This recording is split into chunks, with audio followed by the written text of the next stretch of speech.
Hey there everybody, it's Mark Curley. I'm back with another video. Today we're going to be talking about speech bubbles, or word balloons as we used to call them. And I'm going to be bringing together all of my best advice on this topic using as examples my comic book work spanning the last 25 years. Let's not waste any more time. Let's go ahead and get into it. Okay, these are roughly in order of importance. Number one for me is beware of too many sentences packed into a single speech bubble. So I'm going to use a kind of negative example from my very first complete comic book story that I created actually more than 25 years ago, The Beast That Ate Morioka. And this is a fairly typical page here, and I would say from my modern or current perspective that this is very text heavy. You almost have the feeling that these characters are being crowded out of the frame, especially here. By this huge amount of text. And certainly nowadays I would not have all of this crammed into a single speech bubble. I would break it apart. I mean, let's read through this. Listen, lady, I already am the most powerful man in Morioka. Let's just get that out in the open. At the very least, that should be its own speech bubble.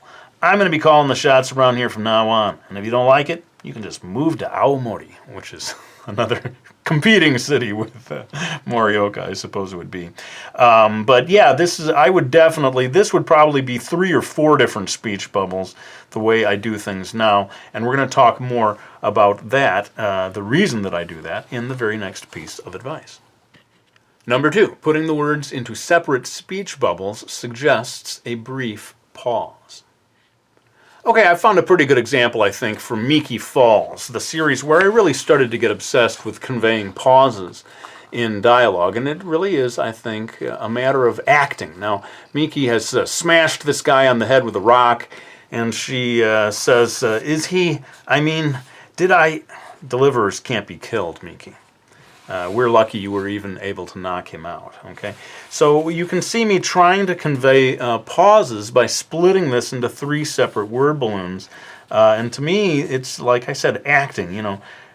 Maybe she was about to say, is he dead? But she doesn't want to say the word dead, so she cuts herself off in a way. Right? This is like acting stuff, and I think in comics, the coordination between facial expressions and speech bubbles is as close as you're going to get to conveying acting in your story. And yeah, by breaking things into little bite-sized chunks, you can convey pauses. You also just make it a little less daunting. You know, when someone opens up a comic book page and they see this ocean of text, it can be a little off-putting. You know, when you're reading a novel, you know, yeah, I'm in the world of text. But when you're reading a graphic novel, you are expecting it to be a visual medium, and I would say something like at least 60 or 70% of the page I like to be devoted to artwork and not have the text, you know, taking up 50-60% of the space of the page. That's just my own pet peeve, I suppose, but it's certainly something worth considering. Number 3. Widely spaced speech bubbles suggest a longer pause. Moving the bubble to a separate panel lengthens the pause even more. All right, so just one more on this topic of pauses, and then I promise I'll move off of this obsessive topic of conversation here. But here you can see a scene where Brody is levitating, causing this empty tin can to float in midair, and he says, "This is not a magic trick, Gabe. I'm doing this with my mind." And Gabe says, "With your mind." Okay, now I've separated this into 3 different panels to get this extra long pause between those speech bubbles, and so that is almost like a cartoonish or comical, humorous effect achieved by combining the facial expressions with the widely separated speech bubbles. I think that, you know, even for me, just having a longer amount of space between them, I hear that as a longer pause. I think maybe you'd better start at the beginning. If I had moved this speech bubble right up next to that one, I feel like you wouldn't hear the pause quite so long. And like here, there's almost no pause really to speak of. Wait a minute, L47s? You mean the L47s? And it has to do with the proximity on the page. Anyway, something to keep in mind. Not everyone is going to get quite as obsessed with it as I am, but I do feel it's pretty important, the spacing of the speech bubbles and how they convey the audio, in a way, of your story. When you're planning out the artwork in a panel, make sure you're leaving enough space for the speech bubbles. Okay, so this is very rough sketch preparatory work for my very latest graphic novel, My Last Summer with Cass, which is coming out in just a few weeks. I'm definitely going to be talking more about that. But you can see that I am planning out the art and planning out the speech bubbles at the same time. Have a look at this panel down here. By writing out the speech bubble text at the beginning, I can make sure to push the art down and not, put anything super important in the upper section of this panel, because then you spend all this time drawing stuff up there and then it all just gets covered up by the speech bubbles. And then, of course, you want graceful, balanced artwork. You don't want to be like squeezing in.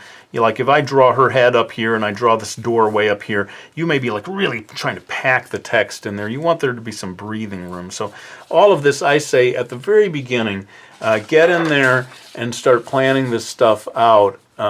Make the speech bubbles in your plan part of the whole process right at the beginning, and then you're guaranteed to put the art where it needs to be, leaving the appropriate amount of space for the text. Number 5, make the reading order of the speech bubbles absolutely clear. Create a one-way path from one speech bubble to the next. Alright, so I felt that this one was important enough that I got it into Mastering Manga, which is primarily a book about drawing, but I wanted people to understand, if they're creating comics or manga or any sort of graphic novel, that you got to get these speech bubbles in an unambiguous reading order. Here you've got 4 different speech bubbles, and because we read from left to right in the West, we assume start with the left and then go to the right, but then in comics you're reading top to bottom, right? So somebody might think, well, this one's higher up, so maybe I read that one first. And then not really knowing, do I go here first? Because these guys are in like a circle, maybe I read clockwise, I'm not really sure, Well, why not just make it crystal clear? There's basically no way to read this one wrong, starting with this high one on the left and going to the low one on the lower right. And I've really started to lock in this approach to laying out speech bubbles. Make sure that your reader knows the order. You don't want them yanked out of the story by accidentally reading the wrong one first and then saying, wait, this doesn't make sense, and I have to go back and read it a second time. That's a disaster. That's the last thing you want your readers to experience. Number 6. Try to avoid the stem of one speech bubble crossing over the stem of another one. Now, this one is such a no-no that I don't even have an example from my published work. I had to draw quickly what I'm talking about. You've got 2 characters, one on the left, one on the right. You need the person on the right, in this instance, to be the first person who talks, but you can't move him to the left-hand side of the frame because you've established the standing positions of these 2 characters. And so you end up with this sort of crossed swords speech bubble stem, which just looks terrible and is super confusing. And I just say, boy, avoid this at all costs. But let me show you the way out of it, because you might also not understand, why do you have to keep the character on the left or the right? Well, when you're doing a dialogue scene, you do sort of establish a spatial relationship between the 2 characters at the beginning of the scene, and rarely is it possible for you to suddenly switch. Here we have Gabe, the friend, that's on the left, and Brody is on the right. If you suddenly flip their positions right in the middle of the dialogue, it can become disorienting for the reader. So I was really trying my best to keep Brody on the right-hand side, Gabe on the left, as we did at the outset of the scene. But then I got to this scene or this panel where I needed Brody to talk first. Well, if you get a slightly elevated point of view, we still have Gabe on the left-hand side of the frame, but Brody is above him just a bit, allowing us to have him talk first, and then Gabe from behind speaking second, and we don't have that crossed swords speech bubble thing. So consider this as a solution to that problem, if indeed you feel kind of locked into the left hand, right hand position of the two characters. Definitely preferable to do this than what I just showed you a minute ago. Number 7, for interruptions, get the cutting in words as close to the interrupted words as possible. This is another one that's kind of a pet peeve of mine. I don't know if other comic book creators feel that this is as important as I do, but I'll just read this so you'll understand the context. This is from the drawing lesson, my graphic novel that teaches you how to draw. And this eager boy wants to have another lesson right away because he loves to learn how to draw so much. And she says, oh no, that'll have to wait until another day. How about tomorrow? And she says, tomorrow? David, when grown-ups say another day, they definitely don't mean tomorrow. But any day besides today can be another day. So that means tomorrow can, okay, tomorrow. All right, now you can see, I even go to the extreme of overlapping the two word balloons, but certainly it's very important, I think, to get the interrupted word very close so that your eye can just make that leap, and then you hear, as I said, the way that I do with breaking things into individual speech bubbles, you hear this as a interrupted piece of speech. Whereas if this was ending here and then I put the okay over here and you have to sort of leap over there, I don't feel like it comes across as an interruption quite so much. But I didn't do this maybe right at the beginning of my career. This is something I came to about halfway through, I'd say, and I'm hooked on it. So I thought I'd pass it on to those of you who are very concerned with having the reader experience that interruption. Number 8, for me, doing the speech bubbles digitally allows for much more creative freedom than drawing them permanently into the artwork. Now, I started that one with the words for me because this really is directly related to my own path as an artist. You know, when I started making these comic books back in the mid-90s, I was doing all of the speech bubbles by hand and hand lettering all of the dialogue, which is, of course, pretty laborious. And if you want to speed things along, it certainly helps to use a font, even if it's a font of your own handwriting, which that's a whole other thing, but something worth exploring. Then you can get things done much more quickly. But I think also what I like about doing things digitally is when you work the speech bubbles into the artwork permanently, you get locked into the dialogue that you first thought you wanted. And once you've decided that this question is, did she get the prince? You can't really change that now late in the game because there's only so much space. You know, if I thought, oh no, I need a second or third line of dialogue in within this frame, it's kind of too late. I suppose I could try to patch it in. It would be very hard. But once I switched to doing things digitally, as with Brody's Ghost, Miki Falls really was the first one where I did that, I suddenly had the freedom to move the speech bubbles around, to sort of do late changes to the dialogue. I'm not going to get into the specifics of things that I may or may not have changed, but I got to tell you, it really revolutionized the way that I write, and I just found that sometimes your best ideas of any kind will come to you quite late in the process, and if it is a dialogue or speech bubble related idea, then if you're doing this all digitally, which is to say like on a separate layer, and the speech bubbles are not drawn permanently into the artwork, you have a lot of freedom to change things around late in the process. So it's certainly something worth considering, especially if you're the kind of person who likes to fine-tune and tweak things, which I certainly am. Consider, if you can, doing your speech bubbles as well as the dialogue digitally so that you can make those changes as late in the process as you want to. Number 9, the contour of the speech bubble can help convey various effects, shouting, words heard over a telephone, etc.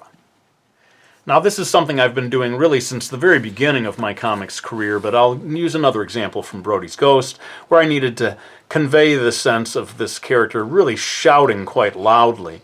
And so you've got Talia, the ghost, saying, so let's say the training starts tomorrow morning. How long do you think it'll take for his psychic powers to silence? And again, we got another interruption thing going on here. But by really blowing this into like a starburst shape, and indeed, this one is hand-drawn, so even though I was doing digital stuff, I would every once in a while go back to a hand-drawn thing to convey a certain effect. Now, I have another thing from my old Akiko comic book series where I decided I needed a robot voice, and that's my robot character Gax, who would always have these boxy speech bubbles that, to me, helped convey the fact that he was speaking in a robotic voice. And I used a font. I think it's a really common old font, like Chicago or something. I can't remember which one it was, but like a real simple one that ended up being the perfect robot-y looking font. But these speech bubbles periodically would change shape to convey the fact that a robot is talking rather than a human being. And certainly with phone calls, even to this day, when someone answers the phone, I like to have the phone call speech bubble drawn in a slightly different shape. And of course, there's thinking. I don't really do that so much these days, but you've seen the sort of cloud-shaped thinking bubbles, that kind of thing. All of these things help to convey different forms of speech and maybe help your readers to hear them in various ways. But in my very next and final piece of advice, you're going to hear me kind of contradicting this last one very slightly. Number 10, I'm not a fan of calling too much attention to the speech bubbles. I want the readers to simply hear the words and keep going. I never want them to be yanked out of the story by having their attention drawn to the mechanics of the comic book form itself, whether it's intentional or not.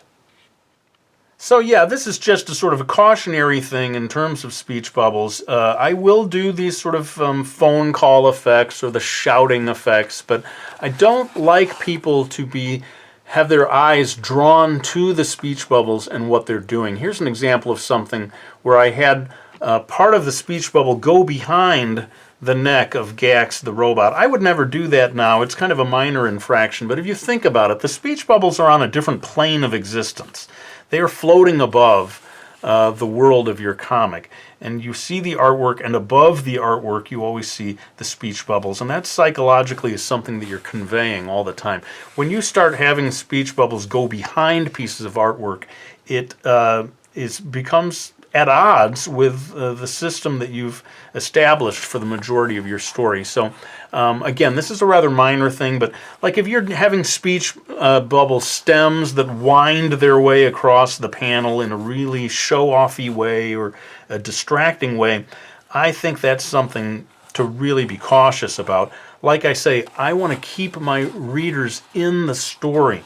I don't want them yanked out by like struggling with knowing what do I read next, or even yanked out of it by paying too much attention to a fancy panel shape or an elaborate weird thing that you're doing with speech bubbles. Not to say that it's against the law or anything, but think about it long and hard before you actually do that in your comics, because really the readers, they want to stay in the story. Just like you're watching a movie, you want to stay in the movie. You don't want to have too much attention called to the fact that this is a movie, you know what I mean? So it's something to think about. But I do think we've come to the end of this video. I really hope you enjoyed it. I tried to get all of my best advice in here about speech bubbles, something that I geek out about on a regular basis. And I must say, I am working right now, or very nearly done, with a follow-up to this book. The drawing lesson is going to be called the comic book lesson, and indeed, you will see some material referring to speech bubbles in that new book, hopefully due out within a year or so.